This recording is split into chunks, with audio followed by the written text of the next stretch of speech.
Arthur Mendes dobrou, jornal com a precisão metódica que aplicava a tudo na vida, desde as plantas de engenharia que desenhara durante 40 anos, até a disposição dos talheres na gaveta da cozinha. Eram 7:30 da manhã, de uma terça-feira de fevereiro. O sol de inverno, pálido e oblíquo, entrava pela janela da sua sala de estar em Oeiras, iluminando as partículas de pó que dançavam no ar. A sua rotina matinal era imutável. Acordar às 6, fazer 30 minutos de exercício leve, duche, vestir-se, ler as manchetes do jornal enquanto o café assentava e, depois, tomar o pequeno almoço. Era o ritmo que lhe permitira construir uma vida estável, uma carreira respeitada e uma reforma tranquila. O som da campainha do correio interrompeu o silêncio. Era o carteiro, pontual como sempre. Arthur desceu os 2 lances de escadas do seu prédio e abriu a caixa de correio. Dentro, entre a fatura da eletricidade e um folheto de um novo supermercado, havia um envelope que não reconheceu. Era de uma instituição financeira chamada Crediflex, S.A. O envelope era de boa qualidade, branco e pesado, e o seu nome e morada estavam impressos de forma profissional. Não tinha qualquer crédito com uma empresa com aquele nome.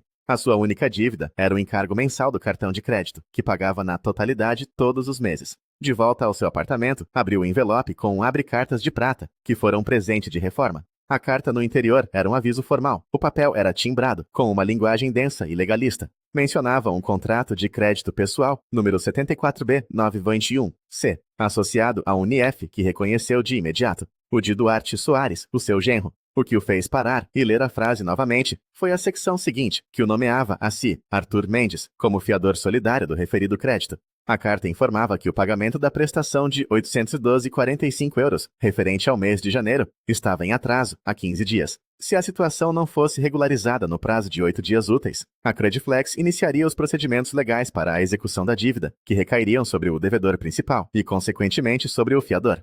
Arthur sentou-se na sua poltrona de couro, a carta pousada sobre os joelhos. Não se lembrava de ter assinado qualquer documento como fiador de um crédito pessoal para Duarte. Ajudara a sua filha, Sofia, e Duarte a comprar a casa em Cascais, 3 anos antes. Fora uma ajuda substancial para a entrada. E sim, o seu nome constava no contrato de crédito à habitação como fiador. Uma exigência do banco devido ao historial de trabalho instável de Duarte na altura. Mas um crédito pessoal de uma financeira secundária? Não, tinha a certeza absoluta. A sua primeira inclinação não foi ligar para a filha ou para o genro. A sua formação de engenheiro ditava uma abordagem diferente. Primeiro, recolher todos os dados. A emoção era uma variável que turvava a análise. Levantou-se e foi ao seu escritório, uma pequena divisão onde tudo estava arquivado por ordem alfabética e cronológica. Abriu o ficheiro intitulado Sofia, Imóvel Cascais. Lá dentro estavam cópias de todos os documentos relacionados com a compra da casa, a escritura, o contrato de crédito à habitação, os comprovativos de transferência bancária da sua ajuda para a entrada, as avaliações do imóvel. Releu o contrato de crédito à habitação. O seu nome e assinatura estavam lá claros, na secção do fiador, mas não havia qualquer menção a outros créditos. O passo seguinte era verificar a sua própria situação financeira. Acedeu ao portal do Banco de Portugal e, usando as suas credenciais, entrou na central de responsabilidades de crédito. O sistema gerou um mapa detalhado de todas as suas obrigações financeiras, registradas no sistema bancário português. Como esperado, constava o seu cartão de crédito com um plafond definido e o crédito à habitação da casa de Cascais, onde figurava como fiador, e depois viu-o, listado sob a Crediflex, S.A., estava o crédito pessoal, número 74B921C. O montante inicial do empréstimo era de €30.000. O montante em dívida era de €28.745,12. O seu nome estava inequivocamente ligado a ele como fiador. O seu cérebro, treinado para detectar anomalias estruturais, processou a informação. Havia apenas 2 possibilidades. Ou a sua assinatura fora falsificada, ou ele assinara algo sem se aperceber do seu conteúdo total, o que lhe parecia altamente improvável. Ele lia cada cláusula de cada documento que assinava. Era um princípio de vida. O seu dia de trabalho, agora que estava reformado, consistia em projetos de consultoria esporádicos e na gestão dos seus investimentos. Naquela manhã, cancelou a leitura de um relatório técnico que tinha planeado. O seu novo projeto era este. Ligou para a linha de apoio ao cliente da Crediflex. Após navegar por um labirinto de menus automáticos, conseguiu falar com um operador, identificou-se e forneceu o número do contrato. Sim, Sr. Mendes, consta como fiador neste contrato. Foi assinado a 14 de maio do ano passado, disse a voz do outro lado, desinteressada. Gostaria de solicitar uma cópia do contrato que alegadamente assinei, disse Arthur com a voz calma e neutra. Por motivos de segurança, não podemos enviar por e-mail. Terá de se deslocar a uma das nossas agências com o seu cartão de cidadão, respondeu o operador. A agência mais próxima ficava no centro de Lisboa. Arthur consultou a sua agenda. Tinha a tarde livre. Antes de sair, fez mais uma pesquisa. O nome Duarte Soares, associado a investimentos e negócios. Duarte apresentava-se como um consultor de marketing digital e gestor de ativos digitais. Um título vago que parecia envolver criptomoedas e outros empreendimentos online. As suas redes sociais eram um mostruário de sucesso. Fotografias em restaurantes caros, um carro novo, um BMW Série 4 que Arthur sabia que era financiado, e publicações sobre mentalidade de vencedor e assumir riscos calculados. Arthur nunca confiara totalmente em Duarte. Achava-o charmoso demais, rápido demais a concordar, com um verniz de confiança que parecia demasiado fino. Mas Sofia amava-o, e por Sofia, Arthur fizera um esforço. Na agência da Crediflex, um espaço moderno e impessoal num prédio de escritórios, foi atendido por uma funcionária, que verificou a sua identidade e, após alguns minutos, imprimiu uma cópia do contrato. Arthur sentou-se numa das cadeiras da área de espera e examinou o documento. Eram 12 páginas de letra miúda. Na última página estavam as assinaturas. A de Duarte era um floreado expansivo. E debaixo dela, na linha do fiador, estava uma assinatura que se parecia superficialmente com a sua, mas não era a sua. A inclinação estava errada. A pressão da caneta era inconsistente. Era uma imitação. E nem sequer era uma imitação particularmente boa para um olho treinado. Olhou para a data, 14 de maio do ano anterior. Lembrou-se desse dia. Fora o aniversário de Sofia. Passara o final da tarde com ela e Duarte na casa de Cascais. Levaram um bolo e um presente. Duarte estivera a maior parte do tempo ao telemóvel, a falar de uma oportunidade de mercado que não podia esperar. Arthur dobrou os papéis e guardou-os na sua pasta. A falsificação era uma ofensa criminal, mas apresentar queixa à polícia teria consequências imediatas e devastadoras para a sua filha. A sua abordagem continuaria a ser metódica. O passo seguinte era a confrontação, mas uma confrontação controlada, baseada em factos, não em acusações. Precisava de mais informação. Se Duarte tinha feito um crédito de 30 mil euros, para onde fora o dinheiro? E se a sua assinatura fora falsificada uma vez, quantas outras vezes poderia ter acontecido? Naquela noite, Arthur não dormiu bem. A sua mente, habituada a resolver problemas com lógica e matemática, lutava com as variáveis da decepção e da traição. No dia seguinte, decidiu que precisava de falar com Duarte, mas não em casa dele, não com Sofia presente. Enviou uma mensagem de texto curta a Duarte. Preciso de falar contigo sobre um assunto financeiro. Podes encontrar-me amanhã às 10 horas no Café Central em Carcavelos? É importante. A resposta de Duarte demorou 1 hora a chegar. Claro, Arthur. Algum problema? Arthur respondeu simplesmente. Falamos amanhã. O Café Central era um estabelecimento antigo, com pouca luz e o cheiro a café e pastelaria. Arthur chegou 10 minutos mais cedo e escolheu uma mesa num canto resguardado. Pousou a sua pasta de couro na cadeira ao lado. Duarte chegou com 5 minutos de atraso, sorridente e vestido com uma camisa de marca e calças de corte impecável. Arthur, bom dia, a que devo a honra, disse ele apertando a mão de Arthur com uma firmeza estudada. Arthur não sorriu. Senta-te, Duarte, queres um café? Sim, uma bica, por favor. Arthur fez sinal ao empregado e esperou que ele se afastasse. Depois abriu a pasta e retirou a cópia do contrato da Crediflex e a carta de aviso de pagamento em atraso. Pousou-as na mesa, viradas para Duarte. Reconheces isto? Perguntou Arthur com a voz baixa e sem inflexão. Duarte olhou para os papéis. O seu sorriso vacilou por um instante antes de se recompor. Pegou na carta. Ah, isto sim, houve um pequeno atraso na transferência. Já está a ser tratado. Coisas de negócios, sabes como é. Eu sei que a prestação está em atraso, disse Arthur. O que eu não sei é por que é que o meu nome está neste contrato como fiador, quando eu nunca o assinei. Duarte pousou a carta e riu, um som um pouco forçado. Arthur, não vamos dramatizar, foi uma formalidade. Eu precisava do capital para um investimento rápido, e o teu nome no sistema facilitou as coisas. Era garantido, o retorno ia cobrir isto em semanas. Facilitou as coisas de que maneira, Duarte? Esta assinatura não é minha, é uma falsificação. Arthur apontou para a assinatura na cópia do contrato. O rosto de Duarte perdeu a cor. Ele olhou em volta, como se para se certificar de que ninguém estava a ouvir. Ouve. A palavra falsificação é muito forte. Foi uma necessidade processual. Eu sabia que não te importarias de ajudar. É para o nosso futuro, o meu e o da Sofia. O dinheiro está investido, a render. Onde está o dinheiro, Duarte? A pergunta de Arthur foi direta, como uma viga de aço. Está em ativos digitais. É complicado de explicar. Coisas de alto rendimento. O mercado teve uma pequena quebra, mas vai recuperar. É sempre assim. Então o dinheiro não existe neste momento. Foi perdido. Não foi perdido, está investido. A voz de Duarte subiu 1 octava, atraindo o olhar da senhora da mesa ao lado. Ele baixou a voz. Ouve, eu trato disto. Vou pagar a prestação hoje. Não precisas de te preocupar com nada. E acima de tudo, não digas nada a Sofia. Ela fica nervosa com estas coisas e não quero preocupá-la desnecessariamente. Arthur olhou para o seu genro. Viu a transpiração a formar-se na sua testa. O modo como os seus olhos se desviavam. Era o comportamento de alguém encurralado. Isto não é apenas sobre esta prestação, Duarte. É sobre um crédito de 30.000 euros contraído com uma assinatura falsa. É sobre o fato de eu ter recebido este aviso. O que mais é que eu não sei? Duarte abanou a cabeça, tentando recuperar a compostura. Não há mais nada. Foi uma situação pontual. Um risco calculado que não correu tão bem como esperado, mas que eu vou resolver. Confia em mim.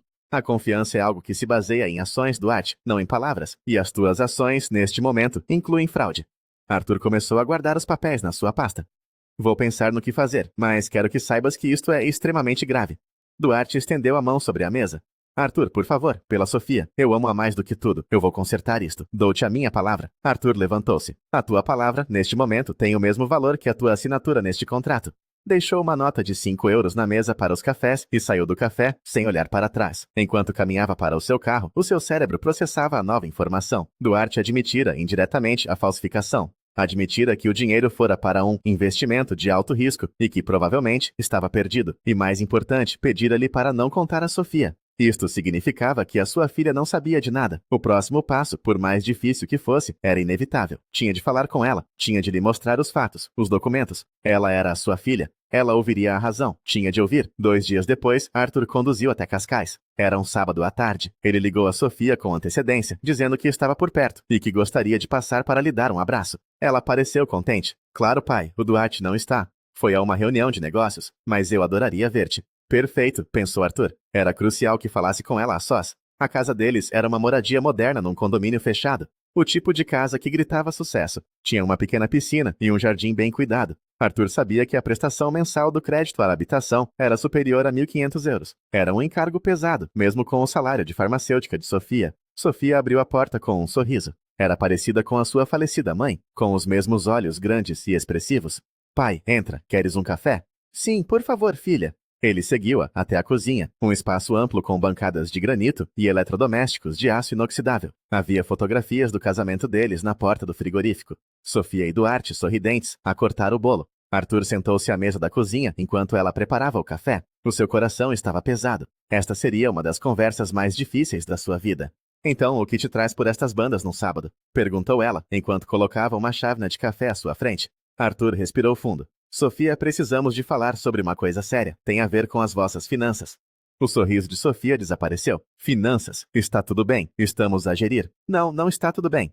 Arthur abriu a sua pasta e, mais uma vez, retirou os documentos. A carta da Crediflex, a cópia do contrato de crédito pessoal e o seu mapa de responsabilidades do Banco de Portugal. Pousou sobre a mesa de granito. Explica-me isto, por favor. Sofia olhou para os papéis. Pegou na carta. A sua expressão passou de curiosidade para confusão e depois para uma incredulidade defensiva. Crediflex. O que é isto?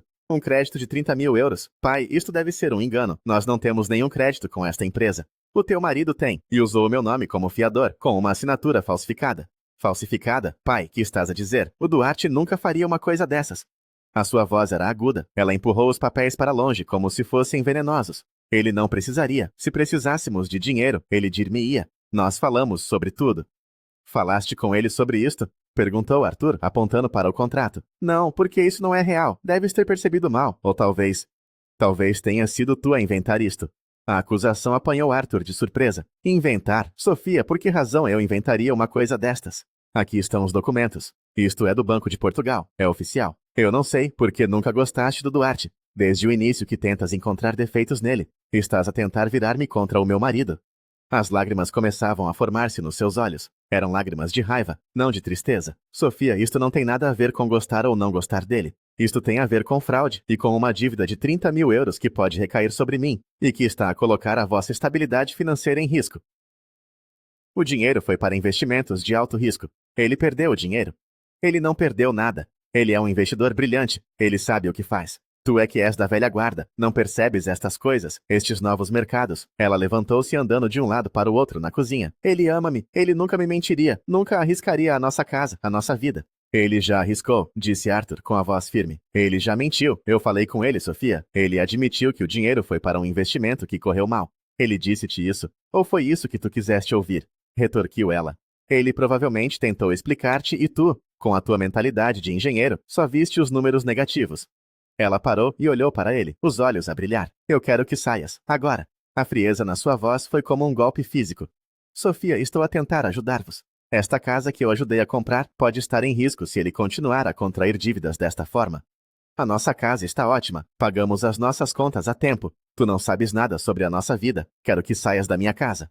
Ela pegou no telemóvel que estava na bancada. Os seus dedos tremiam enquanto ela o segurava. Sai agora, ou eu chamo a polícia. Arthur olhou para a sua filha, a mulher que ele criara, que ele ensinara a andar de bicicleta, a quem lera histórias antes de dormir. E agora ela estava ali, a ameaçar chamar a polícia contra o seu próprio pai porque ele lhe apresentara uma verdade inconveniente. Algo dentro dele, uma corda que o ligava, a esperança de que ela ouvisse a razão, partiu-se. Ele levantou-se lentamente. A sua expressão não era de raiva ou de dor, era de uma calma gélida, uma clareza desoladora. Ele recolheu os seus papéis da mesa com a mesma precisão metódica de sempre e guardou-os na pasta. Chamar a polícia, repetiu ele, não como uma pergunta, mas como uma constatação. Muito bem, Sofia. Ele caminhou em direção à porta da cozinha. Espero que o Duarte valha a pena. Ele vale, disse ela, a voz embargada pelas lágrimas que agora corriam livremente. Arthur parou na porta. Espero que esta casa também valha.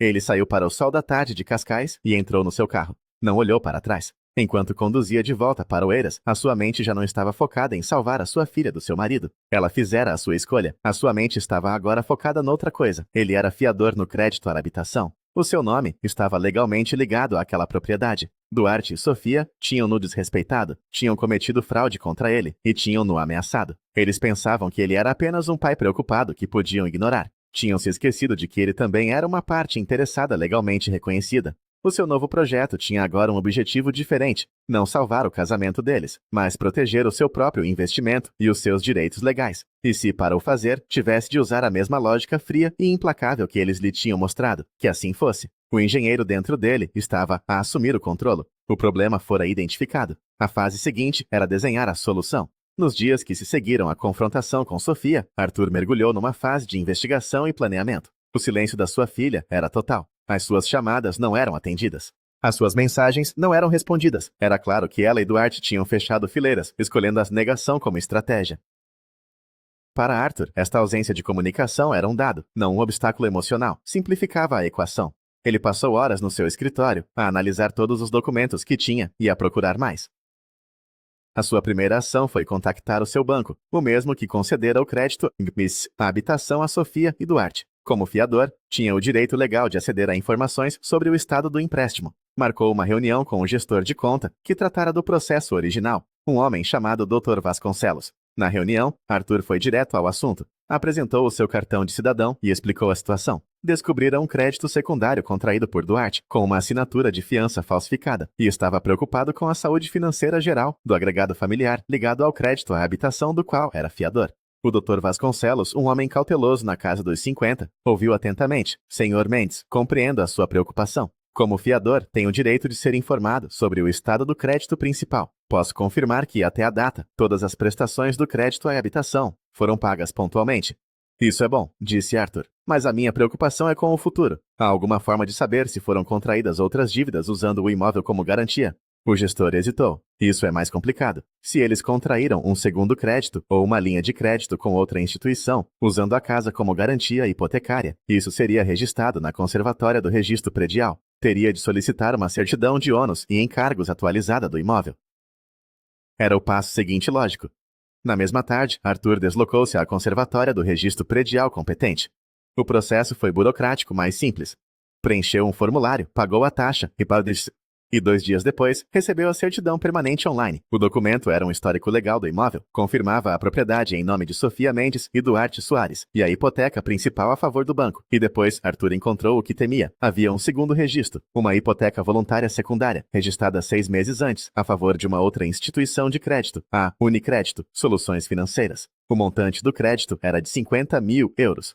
Arthur sentou-se à sua secretária, a certidão à sua frente. A dívida total que ele conseguia documentar era agora de 30 mil euros do crédito pessoal da Crediflex, mais 30 mil euros deste crédito hipotecário da Unicrédito. 80 mil euros. 80 mil euros de dívida secreta, para além do crédito à habitação de quase 300 mil euros que ainda estava por pagar. E esta segunda hipoteca fora constituída sem o seu conhecimento ou consentimento, o que, dependendo das cláusulas do contrato de crédito à habitação original, poderia constituir uma violação dos termos. Ele voltou ao ficheiro, Sofia Imóvel Cascais, e releu o contrato do crédito à habitação.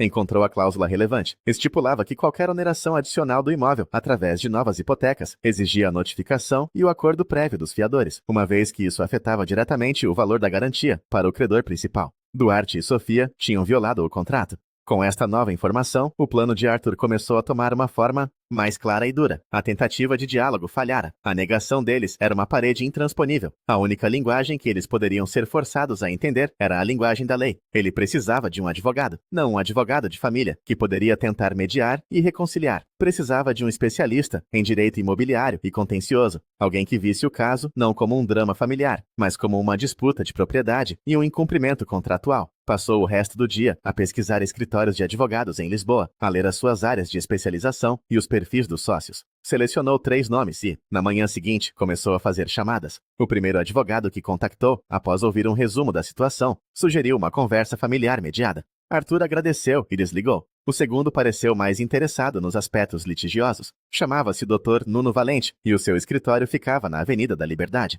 Marcaram uma reunião para a semana seguinte. Arthur preparou-se para a reunião como se fosse para um exame de engenharia. Organizou todos os documentos numa nova pasta com separadores, contrato de crédito à habitação, contrato da Crediflex, certidão do registro predial, mapa de responsabilidades de crédito e um resumo cronológico dos acontecimentos que ele próprio redigira. O escritório do Dr. Valente era sóbrio e impressionante, com paredes forradas a livros de direito e uma vista sobre a avenida. O advogado era um homem de cerca de 45 anos, com um ar focado e sem rodeios. Arthur apreciou isso. Ele expôs os factos de forma concisa e metódica, entregando os documentos à medida que falava. O Dr. Valente ouviu sem interromper, os seus olhos a percorrerem os papéis. Quando Arthur terminou, o advogado inclinou-se para trás na sua cadeira de couro. Senhor Mendes, a sua situação é complexa, mas os seus direitos são claros. Temos aqui vários pontos. Primeiro, a falsificação de assinatura no contrato da Crediflex é um crime de falsificação de documento, punível com pena de prisão. Segundo, a constituição da segunda hipoteca, sem o seu consentimento, é uma clara violação do contrato de crédito à habitação, o que pode dar ao banco principal o direito de resolver o contrato e exigir o pagamento imediato da totalidade da dívida. Terceiro, e talvez o mais importante para a sua estratégia, é a sua posição como co-obrigado na dívida principal. O que é que isso significa em termos práticos? Perguntou Arthur. Significa que o senhor não é apenas um garante. O seu bem-estar financeiro está intrinsecamente ligado àquele imóvel. As ações imprudentes do seu genro estão a colocar o seu patrimônio em risco. O senhor tem o que chamamos de interesse legítimo em proteger o valor da garantia. Eles estão a diminuir o capital próprio da casa, que também é a sua rede de segurança. O do Dr. Valente juntou as pontas dos dedos. Temos várias vias de ação. Poderíamos apresentar uma queixa-crime pela falsificação. Poderíamos notificar o banco da violação contratual. Ambas as opções seriam extremamente agressivas e com resultados imprevisíveis. A queixa-crime transformaria isto num assunto público e doloroso. Notificar o banco poderia levar isso à execução da hipoteca, o que prejudicaria todas as partes, incluindo o senhor. Qual é a alternativa? Perguntou Arthur. A alternativa é uma abordagem civil, mais limpa, mais focada no resultado financeiro. O imóvel está em nome de ambos, Sofia e Duarte. Como eles não conseguem gerir a propriedade de forma responsável e estão a sobrecarregá-la com dívidas, sem o acordo de todas as partes interessadas, o senhor, na sua qualidade de parte com interesse direto, pode forçar a resolução da situação. Podemos intentar uma ação de divisão de coisa comum. Arthur nunca ouvira da expressão. O que implica isso? Implica pedir ao tribunal que ponha fim à compropriedade. Como um imóvel não pode ser fisicamente dividido, o tribunal ordena a sua venda. O produto da venda é depois usado para pagar todas as dívidas associadas ao imóvel, o crédito à habitação, a segunda hipoteca, quaisquer outras que existam. E o remanescente, se houver, é dividido entre os proprietários. É a forma que a lei tem de resolver impasses entre coproprietários que não se entendem sobre a gestão do bem. A solução era drástica. Significava que a sua filha e o seu genro perderiam a casa. Mas era também uma solução definitiva, cirúrgica. Removia o ativo que estava a ser usado para alimentar o que Arthur suspeitava ser um vício de jogo ou de especulação de alto risco por parte de Duarte. Quanto tempo demora um processo desses? Perguntou Arthur. Se eles não contestarem, pode ser relativamente rápido, talvez 6 a 9 meses. Se contestarem, pode arrastar-se por mais de um ano, mas a contestação seria difícil para eles. O direito de exigir a divisão é quase absoluto. Ninguém é obrigado a permanecer em copropriedade. E quais são as probabilidades de sucesso? Altas, muito altas. O caso é sólido. Arthur ficou em silêncio por um momento, a ponderar as consequências. Perderia a sua filha, talvez para sempre. A imagem dela na cozinha, a ameaçar chamar a polícia, voltou-lhe à mente. Talvez já a tivesse perdido. O que restava era proteger-se a si mesmo e aos princípios de responsabilidade que ela e o marido tinham abandonado. Avance com a ação, disse Arthur. A sua voz não vacilou. O Dr. Valente acenou com a cabeça, como se esperasse aquela resposta. Muito bem, vou preparar a petição inicial. Precisarei de uma provisão para despesas judiciais e para os meus honorários iniciais. Enviar-lhe-ei os detalhes por e-mail. Arthur saiu do escritório e caminhou pela Avenida da Liberdade. O sol de final de tarde lançava longas sombras sobre o passeio de calçada portuguesa. Sentia-se estranhamente leve. A incerteza fora substituída por um plano de ação. As emoções tinham sido postas de lado em favor de um procedimento legal. Ele ia desmantelar a vida que a sua filha pensava ter, peça por peça, documento por documento. Não por vingança, mas por necessidade lógica.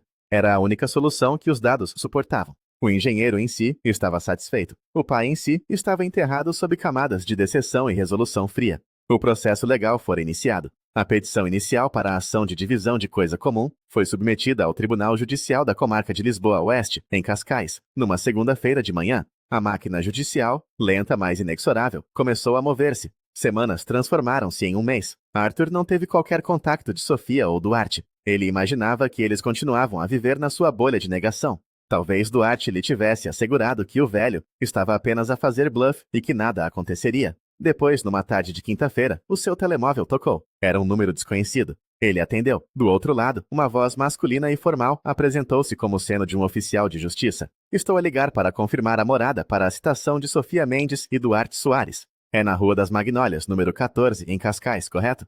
Correto, respondeu Arthur. Obrigado. A citação será efetuada amanhã. Arthur desligou. A citação era a notificação oficial do tribunal, entregue em mão, informando-os da ação judicial e dando-lhes um prazo legal, geralmente de 30 dias, para apresentarem a sua defesa, a contestação. A bolha estava prestes a arrebentar. Na sexta-feira à noite, o telemóvel de Arthur começou a tocar incessantemente. O nome Sofia piscava no ecrã. Ele ignorou a primeira chamada, e a segunda, e a terceira. Depois começaram a chegar as mensagens de texto. A primeira era de Sofia. Pai, um homem do tribunal esteve aqui. Entregou-nos uns papéis. O que é isto? Uma ação de divisão? Estás a processar-nos para nos vender a casa. Liga-me agora. Arthur não respondeu. Uma hora depois, uma mensagem de Duarte. Arthur, isto é uma loucura. Podes parar com isto? Podemos resolver isto como uma família. Foi um erro, eu admito. Eu pago-te o que for preciso. Não destruas a nossa vida por causa disto. Arthur também não respondeu. As mensagens continuaram durante todo o fim de semana, alternando entre o pânico de Sofia e as tentativas de negociação de Duarte, que rapidamente se transformaram em raiva. Vais arrepender-te disto, velho. Achas que um juiz vai ficar do teu lado contra a tua própria filha? Arthur reencaminhou as mensagens mais ameaçadoras para o Dr. Valente, que lhe respondeu com um e-mail curto. Comportamento esperado. Não responda. Deixe-os falar com o advogado deles, se tiverem um. O prazo para a contestação está a contar. Passaram-se os 30 dias. Arthur consultava o portal Sítios, o sistema informático dos tribunais, quase diariamente. Nenhum advogado se registrara no processo, em nome de Sofia ou Duarte. Nenhuma contestação fora apresentada. No 3º dia, Arthur ligou ao Dr. Valente. Eles não responderam, disse Arthur. Excelente, respondeu o advogado. Isso simplifica imenso as coisas. Significa que os factos que alegamos na petição inicial são considerados como provados. O processo seguirá agora para a fase seguinte sem oposição. Vou requerer ao juiz que profira uma sentença a decretar a divisão e a venda do imóvel. A ausência de contestação era um erro estratégico monumental por parte de Duarte e Sofia. Talvez Duarte, na sua arrogância, tenha pensado que era uma tática de intimidação que desapareceria. Talvez não tivessem dinheiro para contratar um advogado. Fosse qual fosse o motivo, a sua inação selara o seu destino. A sentença do juiz chegou 2 meses depois. Era um documento de 5 páginas que citava a lei e os factos não contestados, e terminava com uma ordem clara. Julgo a presente ação procedente e, em consequência, decreto o fim da compropriedade do imóvel cito na Rua das Magnólias, 14, Cascais, ordenando-se a sua venda em processo executivo. A fase seguinte foi a da avaliação e venda. O tribunal nomeou um perito avaliador para determinar o valor de mercado do imóvel. Numa manhã de terça-feira, Arthur recebeu um telefonema de um número desconhecido. Era Sofia. A sua voz estava irreconhecível, frágil e derrotada. Pai, há um homem aqui à porta. Diz que é do tribunal, que vem avaliar a casa para a vender. Ele tem uma ordem do juiz. Por favor, para com isto. Eu não posso parar, Sofia. É uma ordem do tribunal, respondeu Arthur, a sua voz neutra. Mas, para onde é que nós vamos? O que é que vamos fazer? Isso é algo que tu e o teu marido terão de resolver, disse Arthur, e desligou. Foi a última vez que falaram. O relatório de avaliação fixou o valor da casa em 650 mil euros, um valor considerável, impulsionado pelo mercado imobiliário aquecido de Cascais. Com a avaliação feita, o tribunal nomeou um agente de execução para gerir a venda. Uma placa de venda judicial foi colocada no jardim da frente da casa. A humilhação para Sofia e Duarte deve ter sido imensa. Arthur soube por um antigo vizinho que eles raramente eram vistos fora de casa. O BMW de Duarte já não estava estacionado à porta. Provavelmente fora vendido para tentar cobrir algumas dívidas. A venda foi marcada para ocorrer através de propostas em carta fechada. No dia da abertura das propostas, Arthur e o Dr. Valente estiveram presentes no escritório do agente de execução. Havia 3 propostas. A mais alta era de 635 mil euros, de uma empresa de investimento imobiliário. A proposta foi aceite. O dinheiro da venda foi depositado numa conta do processo. A partir daí, o agente de execução começou a pagar as dívidas. Primeiro, o montante remanescente do crédito à habitação, 285.450 euros. Depois, a segunda hipoteca da Unicrédito, 50.200 euros, capital mais juros. Depois, o crédito pessoal da Crediflex, que, entretanto, entrara em incumprimento total, 32.800 euros. Foram também pagas as custas judiciais e os honorários do agente de execução. Depois de todas as dívidas e despesas estarem saldadas, sobraram cerca de 265.150 euros. Este era o capital próprio que eles tinham na casa, o montante a ser dividido. Como a casa pertencia a Sofia e Duarte em partes iguais, o montante foi dividido por 2. Cerca de 132.775 euros para cada um. Numa tarde de outono, quase um ano depois de ter recebido a primeira carta da Crediflex, Arthur recebeu uma transferência bancária na sua conta. Era o pagamento final do processo, a sua parte como credor ressarcido e os honorários do seu advogado.